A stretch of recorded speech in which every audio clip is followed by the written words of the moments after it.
Penn State men's hockey gets into the NCAA tournament, and they're rewarded for it by getting matched up with number 3 Maine.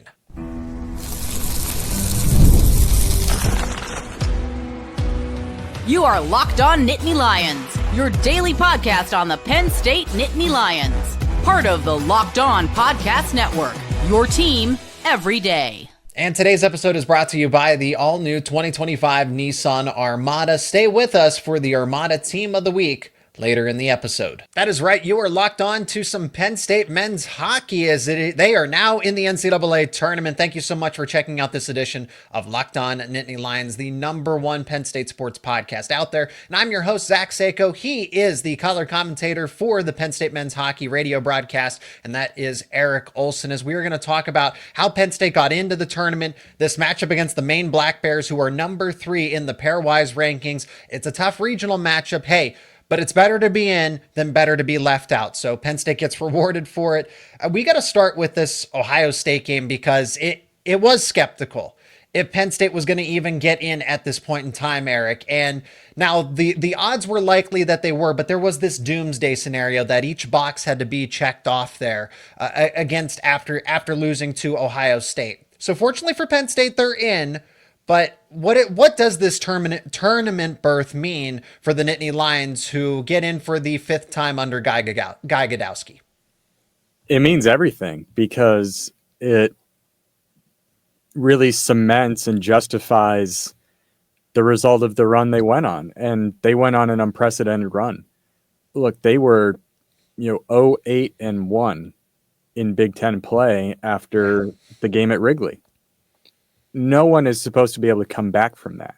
And I believe that weekend against Notre Dame, they were in the high 30s of the pairwise, if I remember right. I have to go back and look. There's a tool on College Hockey News that allows you to go back in the timeline, basically, and look at the different pairwise standings at points in the season. So still have to go back and confirm that, but I'm pretty sure it was high 30s. You're not supposed to be able to make a run like that and make the NCAA tournament as an at-large. Really, if you're in that scenario, it's, hey, you got to win your tournament to get in. But they didn't listen to any of that outside noise. They knew that if they played their game at a consistent level, something would be possible. And maybe they go on an unbelievable run but come up just short. Maybe they go on an unbelievable run and the chips just don't go their way, or maybe they win the tournament and get in. Who knows? That was all on the table, but they were going to have to play good hockey. So now that they're in, it just justifies that, look, this is a great hockey team. And when they play their game, look out. And all you want to do is get in and give yourself a chance. This is the first time they're making the tournament as a 4 seed. Previous times it was as a 2 or a 3.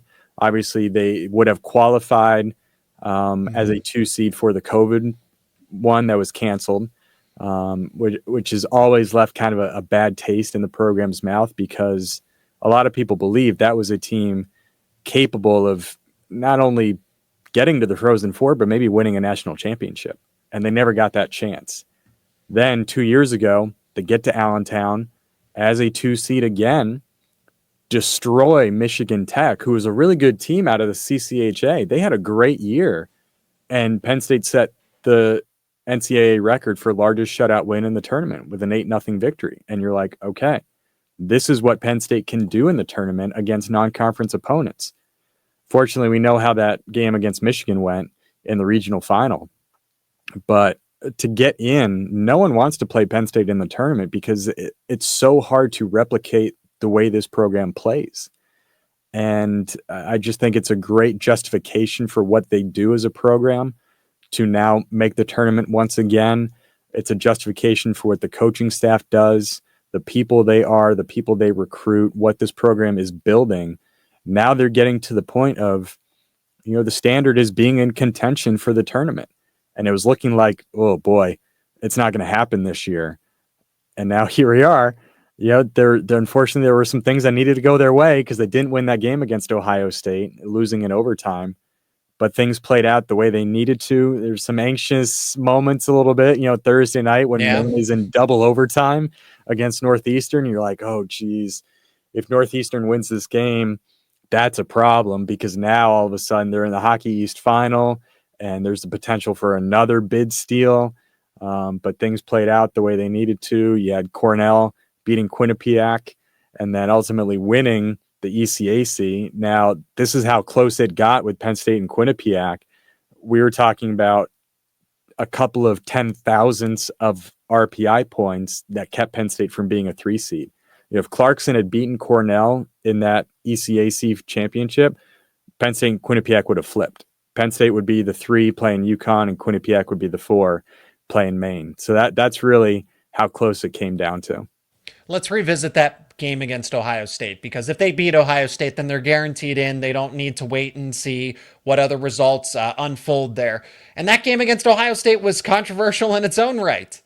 They lost in overtime 4-3, but it goes back to the goal that Ohio State scored where it was high sticking, it wasn't high sticking. Eric, overall, what are your takeaways from that? Because what it shows me is that Penn State's right there. Penn State was in the driver's seat in that game.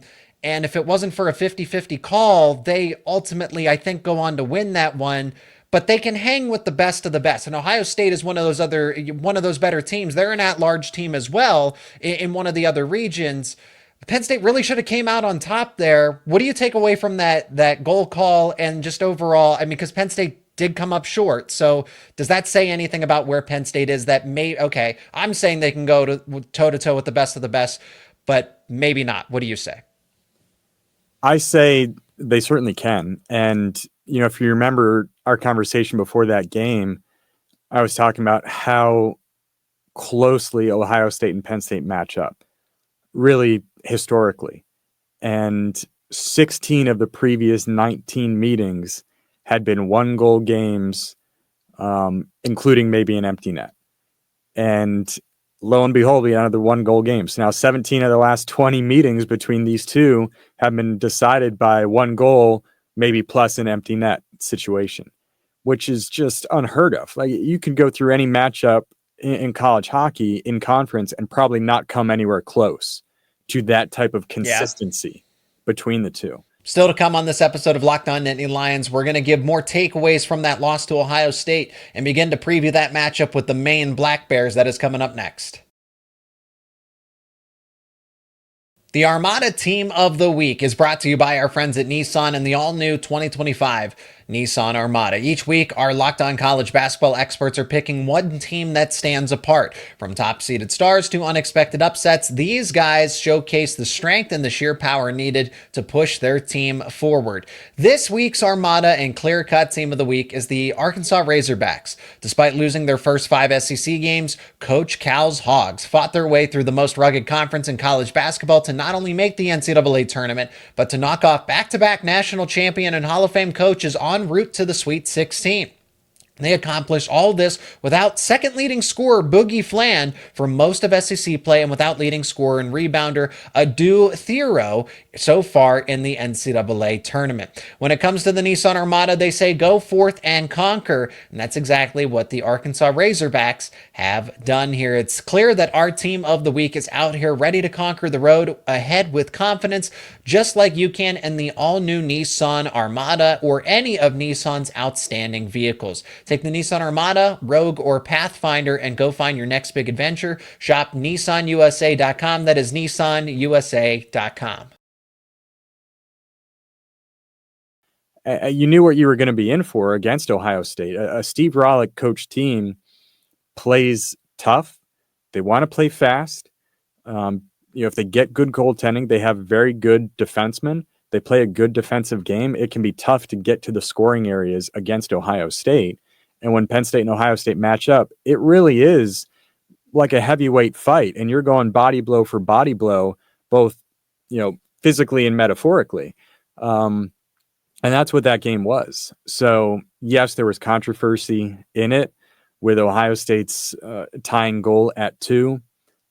I believe it was not a goal. I agree with you. Yeah. The NCAA did change the rule, again, to reiterate that this year, high sticking is measured by the shoulder of a player, not by the 4 feet or by the crossbar when we're talking about goal situations. We can have a much longer conversation about should goal situation still be the crossbar? Should it not be? In the NHL, it is the crossbar. I can understand the logic of, in the flow of play, making the shoulder the designation point, because it is easier for officials, that makes sense, at the speed the game happens, to identify. 4 feet can be very arbitrary when you have guys of multiple heights on the ice, but the shoulder is the shoulder. So I get that. I believe, when we're talking about goal situations, the crossbar has always been the traditional measuring point. And here, look, you have a guy for Ohio State who is 6'6" or 6'7" on the ice. And when the puck is up there, it's hard to tell. They called it no goal on the ice. If you're watching the game on TV, you saw the replays. Even the announcers on TV were saying, I don't believe this is a goal. We were of the opinion it wasn't a goal, but it is what it is. Somehow they had a camera angle that justified overturning the call on the ice. So it is what it is. They tied it to, you still got to play a game, right? It's a new hockey game. And then Ohio State takes the lead 3-2. But Penn State responded pretty quickly with DeMarco's goal. And so they've had so much adversity this season that they're now a mentally tough team, where something like that goes against them. Maybe if that's in November, things kind of collapse and get out of hand. But they've been through so much, and they have belief in themselves and each other, that they kept playing. Look, he tied at 3. And now anything goes, and you go to overtime. They generated a few chances in overtime, but not enough to really feel dangerous. Ohio State was the better team in overtime, but you can still look and say they had an opportunity. Aiden Fink had a one-on-one with Logan Turnus, and unfortunately the puck kind of got on edge on him, so he never got the shot off. And if he had, maybe Penn State wins that, and we're talking about going to Michigan State for the Big Ten championship. So, Guy had his weekly media session earlier this afternoon. He did say, didn't feel like they played great against Ohio State. If you didn't play great and you still get to overtime and you lose 4-3 in a Big Ten semifinal, that says a lot about your team. So it left them with some identifiers of, hey, this is some stuff to work on. But I think it's a great test. Ohio State is a really strong team. So I certainly take away from that game that they didn't play their best, some things to work on, but they were still in it. They were still one shot away from winning that game. And I think that experience is going to help them against a Maine opponent who is an older team, plays a mature game, kind of like Ohio State, is good defensively, gets good goaltending, can score some goals. So Penn State's been tested in the Big Ten against some of the best teams in the country: Michigan State, Minnesota, Ohio State, sweeping Michigan at Yost. This is a team that's prepared for the tournament without a doubt. And I think going through that experience against Ohio State is really going to pay off against Maine. Yes, sometimes depending on how you look at it, a loss can give you those lessons, those learning moments, and especially when this is a younger team. This is, the core of it, the nucleus of it is they're still going through those growing pains, which is why they had such a slow start to the season. But now they're starting to peak. And I don't even think Penn State men's hockey has peaked. I still think there is better hockey ahead of this team, but they're going up against a team, as you said, this is a disciplined team. This is the number 3 team in the pairwise. This is the team that won Hockey East, and they had to defeat UConn, who is ranked in the top 10 respectively, to do just that. They hold Maine just overall. When you look at the statistics, they hold teams to under 2 goals a game. They score almost 3.5 goals per game, and that's why they are where they are. But it's the competition that they've faced that impresses me, Eric, along the way. You know this, but to relay it to all the listeners, to go up against and defeat the likes of a Denver, to defeat UConn in the postseason, UMass Lowell, teams that are just Providence, teams that are consistently hockey juggernauts. And Maine, now it's not to say that the Big Ten isn't that either, but Maine is doing this. They are facing these teams and then they are defeating them as well. They are more than just holding their own here. So this game's in Allentown. This is a Friday night game, 8:30 this week. How do you expect Penn State to match up here? Is this a tough mismatch, or can Penn State hold its own against a team that, because they beat Michigan State. They beat Minnesota. They went toe-to-toe with those teams, and I think those are the comparable teams when we're talking about Maine this time around. Definitely not a mismatch. I think Penn State is not your prototypical 4 seed. You look at a field of 16 teams. Look, maybe the casual person says, oh, those 4 teams, last 4 teams I got in, it must not be that great. It's a very fine line between some of the 4 seeds and some of the 2 and 3 seeds. Again, the seeding is the seeding. Only 16 can make it. And 6 conference winners are going to make it. So you have a team like Bentley out of the Atlantic, their first time making the NCAA tournament by knocking off Holy Cross in that championship game. So a big moment for them. They get the 16th spot and get rewarded with Boston College. So tough one for them, but anything goes when you make the tournament. You got a team like Minnesota State, who was really out of the mix for most of the season. They win the CCHA. Now, because they were going against St. Thomas in the championship game, they were in regardless because St. Thomas still ineligible going up to D1. So they get in as the 15th team. You can say, yeah, some weaker conferences there, maybe. But Penn State's a 4 seed out of the Big Ten. Yeah. And playing against the likes of teams you just talked about, Michigan State, Minnesota, Ohio State. Certainly not easy by any stretch, and they're battle-tested against these teams. So I think Maine is pretty comparable to Minnesota and Ohio State with the way they play. I was watching that game against Northeastern in the Hockey East semifinal, which it was exhausting to watch because not only does it go to double overtime, but Maine was skating circles around Northeastern. And that's a matchup. I was doing a lot of research on Maine before I got on with you, Zach, to kind of look at who Maine really is. They had a bunch of games with Northeastern this season, a 4-1 win, a 2-2 tie, a 3-1 win, and then the 4-3 double overtime win. But in that double overtime win, they outshot Maine by like 30, I think. The attempts were a ghastly difference. And they were really skating circles around Northeastern. So that was impressive. They play fast. They're physical. They're a mature team. When they are strong defensively, they're getting great goaltending from Boya, their goaltender. His numbers are really good. They tell the story. Anytime you're a goaltender, sub 2 goals against and a 930 plus save percentage, that's impressive. Still on the way in this episode of Locked On Nittany Lions, what is the difference? If these teams are so evenly matched, what is the difference between Penn State and Maine? That's on the way.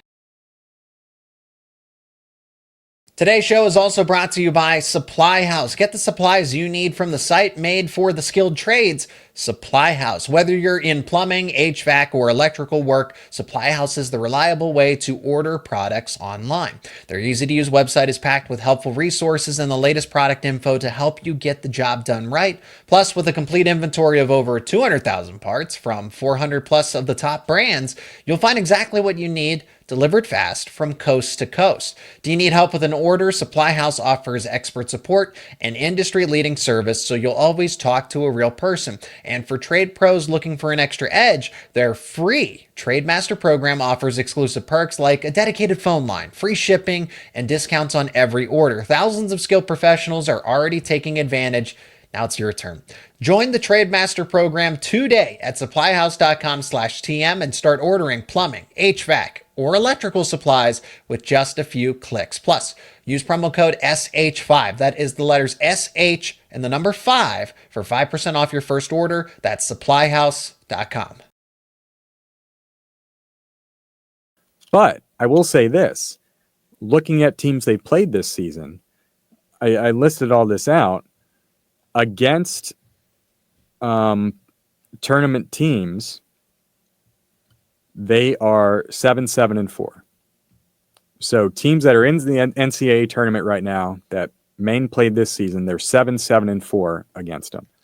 They average 2.38 goals per game in those matchups and 2.55 goals against. So pretty good defensively, scoring enough to get some wins, but they're a 500 team against the likes of those in the tournament. And we're talking about BC, BU, UConn, UMass, Providence out of the Hockey East. They had a series with Denver, non-conference. They split that, lost 2-1 and won 2-1. And they actually had a matchup against Bentley. They lost that game in December 4-2. And then they also had a series against Quinnipiac in October. It was like, I think, their second series of the season. And they did win both games in that 2-1, 6-5 in overtime. So a great team. You look at their record and you might say, oh, gosh. It's intimidating. Yeah. Exactly. It's intimidating. But you got to dive a little deeper and look at who they played, how those games played out. Look, Penn State essentially was almost 500 in the Big Ten with the run they went on in the second half. You get a team that's playing great hockey at the right time, battle-tested. I think this is actually a really even matchup with Maine. Two teams that can play fast, score goals. When their goaltenders are on, they're outstanding. I think this is going to be a great hockey game. And what an environment we have to look forward to Friday. Both games, the building is sold out for Friday. You got UConn and Quinnipiac in the first game at 5:30. Really good driving distance for both fan bases. Then you got Maine, Penn State as the nightcap at 8:30. And you know what you're going to get from Penn State fans in Allentown. And you can expect a pretty good Maine delegation as well, with this being their first NCAA tournament in a long, long time. So it's going to be one heck of an environment Friday night. You say this is a relatively even matchup. This game can't finish in a tie, so somebody's got to win. Yep. When I look at the two rosters, both of them are deep. You get a lot of quality play from the goaltending, from the offense, from the defense. Maine is a spread out team. There's not really a weak link per se. But what I'm getting at is that Penn State, I think, has the difference in terms of superstardom. You have Aiden Fink. Aiden Fink is a guy that can take over hockey games. And I'm not trying to argue that Maine doesn't have somebody like that, but I'm saying Penn State has a better version of that somebody.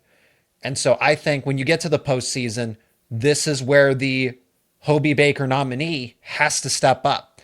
It's not entirely on the shoulders of Aiden Fink, but when you have somebody that is the best overall player amongst the two teams, it almost has to be in this sense. If you want to move on, if you want to advance to the regional championship, get to Quinnipiac or UConn, and then ultimately advance to the first ever Frozen Four in Penn State history, this is where Aiden Fink has to shine. Yeah, it's a big weekend for him, and a lot of other guys as well. You know, one player might have a great moment to make a difference, but one player isn't going to win you this hockey game. They're going to have to play a really good game to beat Maine. And look, if they do that, they certainly have a great chance. I believe this is a team in the Black Bears that you want to play with the lead against because of how good they can be defensively. They can shut you down if they have a lead.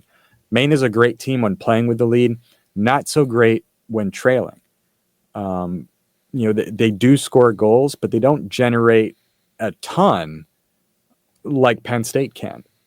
I listed the numbers off against tournament teams, under 3 goals against. So get a lead on them, try to get a multi-goal lead, and defend it. Like Penn State, I believe, is 18-1-1 when leading after 2 periods this season. That one loss, the Ohio State game in overtime. That's a great track record. You're going to have to play well defensively in front of Sergeyev. You got to go get your chances to score. Score first, get the building on your side, and anything can happen. But you're certainly looking at Fink to generate chances. I think Serrato, Wiebusch, and DeMarsigo as a line are in for a great opportunity to make a difference, like they did against Michigan. Wiebusch getting a power play goal against Ohio State. DeMarsigo had that tying goal at 3. That might be the engine offensively for Penn State to generate chances. And then you need your bottom 6 to play well defensively and maybe contribute a little bit. So you're looking at Peters, Dowiak, Paquette as a shutdown line, and you hope they can generate DeGraves, Lugris, Ben Schoen as your other line. This is going to be a great hockey game. So you get a lead, you give yourself a chance. Maine is not a team you want to be chasing a multi-goal deficit against. This is a one and done type of game. You win, you move on, you lose, you're sent packing. I think Penn State certainly has home ice, even though this is a neutral site, this one being in Allentown, Pennsylvania on Friday. It's going to be a fantastic one. Eric will be on the call alongside Brian Tripp. You can stream that one at gopsusports.com. So make sure if you're not there, you're watching the game and then streaming that audio call with Brian and Eric. Eric, thank you so much for the time as always. That's going to do it for this one here on Locked On Nittany Lions. Penn State men's hockey against Maine. The winner advances to the regional championship. Loser, as I mentioned, goes home. Eric, safe travels. It's not far for you, but safe travels to Allentown. And again, as long as Penn State men's hockey keeps advancing, we still have plenty to talk about here. So thank you for the time and can't wait to catch up again very soon with the right result.